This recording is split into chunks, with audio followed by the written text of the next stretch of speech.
এই যে defender model KTS 14, এটা হলো ডিজিটাল ডিসপ্লে। এই যে দিকে দেখেন ডিজিটাল ডিসপ্লে, স্পিডের লেভেল হলো 24 পর্যন্ত উঠবে স্পিড লেভেল। আমাদের কাছে মিনি এয়ার কুলার ফ্যান আছে, এটা ভাইরাল মিনি এয়ার কুলার, এটা মিনি একটা এয়ার কুলার, ঠিক আছে। এটা থেকে আপনি মিস্ট ফ্যান হিসেবে ব্যবহার করতে পারবেন। যেমন এই যে মিস্ট ভাইরাল নোভা, ঠিক আছে, এই মিস্টটা আপনার এখানে হবে। এটাই ছোট ফ্যানটা তো এই মিস্টটা হবে। এটাও যদি চান আপনারা আপনার কাছে অ্যাভেলেবল আছে।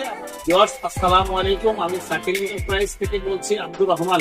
আজ আমরা স্পেশাল কিছু চার্জার ফ্যান নিয়ে আসছি আপনাদের জন্য।